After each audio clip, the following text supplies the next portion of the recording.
저는 부천에 살고요. 우경아라고 하고 물리치료사를 하고 있습니다. 서울 디지털 평생교육원에서 보육교사를 과정을 마쳤습니다.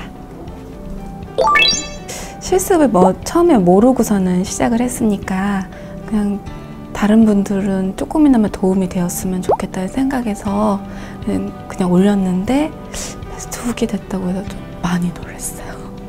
생각도 안 했었는데. 원래 아이들을 좋아했고요. 그래서 보육교사, 그러니까 유치원 선생님이 되고 싶었어요. 근데 이제 진로를 물리치료 쪽으로 가면서 이제 꿈을 접었다가 이제 조카가 제가 공부할 때만 해도 3살, 5살 막 그럴 때였거든요. 그래서 애들 행동하는 걸 보면 왜 그럴까 궁금하기도 하고 좀 더 아이들 이렇게 좀 아이들이랑 놀 때 조금 더 좀 도움이 되고 좀 더 잘 보살펴주고 싶다는 생각에 이제 더 늦기 전에 생각만 하지 말고 행동을 옮기자 그렇게 생각해서 이제 공부를 하게 되었습니다. 근데 저 같은 경우는 이제 상담을 받기 전에 실습에 대해서 우선 제가 알고서는 이게 뭔지 전반적으로 이해를 하고 나서 전화를 해서 상담을 받아야지 좀 더 이해가 빠르고 좀 알 수 있기 때문에 인터넷도 좀 보고 여러 정보도 찾아보고 난 다음에 이제 모르는 거를 저는 좀 적어 놓고서는 이제 전화를 통해서 물어봤죠. 근데 친절하게 되게 잘 설명해 주셨어요. 감사했죠. 우선 6과목을 먼저 듣고요.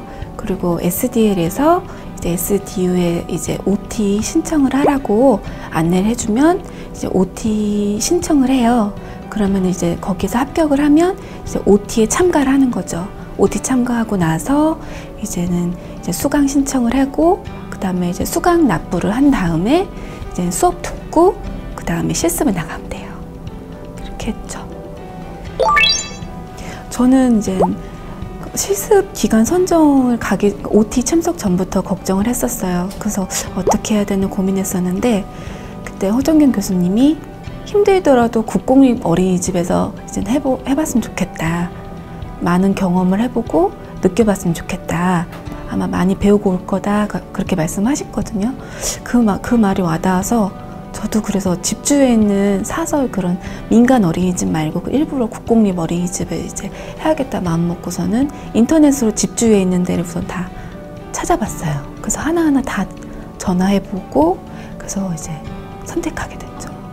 근데 다 거의가 이제 오기로 했던 학생들이 있거나 아니면 제가 그때가 이제 입학 시즌이었기 때문에 이제 대부분 거절하셨는데 이제 제가 고강일동 어린이집에서 했는데 그쪽에서는 흔쾌히 허락을 해주셔서 감사해요.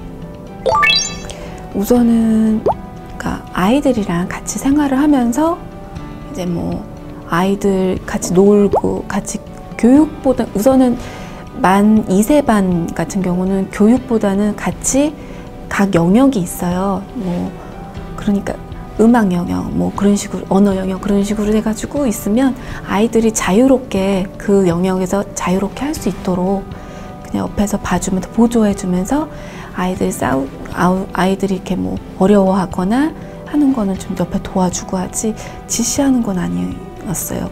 그 나이의 교육 과정이 그렇게 정해져 이렇게 딱딱 틀에 박혀서 하면 안 된다고 좀 그렇게 말씀하시더라고요. 그렇게 해서 저는 책도 읽어주기도 하고 같이 그림도 그리고 종이도 접는 것도 하고 블럭 가지고 같이 쌓기 놀이도 하고 막 그랬죠. 실습 전에는 애들을 사랑하는 마음만 있으면 별 탈 없이 실습을 잘 마칠 거다라고 생각을 했어요. 근데 이제 중간 그 실습을 하면서는 내가 왜 공부를 다 듣지 않고 왔나라고 후회도 되고 그러니까 우선은 제가 6과목만 듣고 간 것도 문제였던 것 같아요. 차라리 나머지 과목을 다 듣고 나서 실습을 나갔으면 훨씬 도움도 되고 나았을 텐데 무턱대고선 6과목만 듣고선 가니까 좀 아이들이 하는 행동이나 그 돌발 사항이라든가 그런 거에 대해서 되게 많이 어려웠어요. 그런 것도 좀 있었죠. 끝나고 나서는 이제 나머지 과목 지금은 다 이수했지만 만약에 자격증을 나온다 하더라도 더 공부를 해야겠다는 생각은 들었어요. 제가 이제 종일 전체, 그러니까 하루 종일 전체 수업이라고 하는 게 있었는데, 그때 교재나 교구나 하루 동안 제가 담임 선생님이 돼가지고 이젠 하루 종일 그 아이들의 담임 선생님이 되는 건데, 그러니까 하루 종일 그 계획을 짜야 되는데 정말 어렵더라고요. 현장에서 활동하는 보육교사 선생님들이 솔직히 자랑스럽기도 하고 대단해 보였어요. 아, 선생님들이 그 교재가 매일매일마다 데일리, 그러니까 1일 계획, 주간 계획, 월마다의 계획, 연간 계획 다 있어요.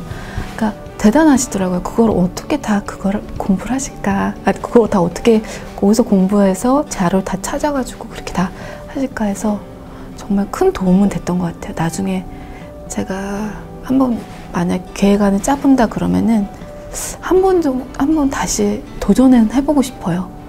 저 같은 경우 그랬어요. 저는 우선은 수업을 다 들으시고 나서 실습을 나가셨으면 좋겠고요. 그리고 실습 나가서는 그러니까 어린 애들이랑 지낼 때 좀 아무래도 힘들고 답답한 점도 있거든요. 그리고 실습생이기 때문에 어쩔 수 없이 해야 되는 것도 있어요.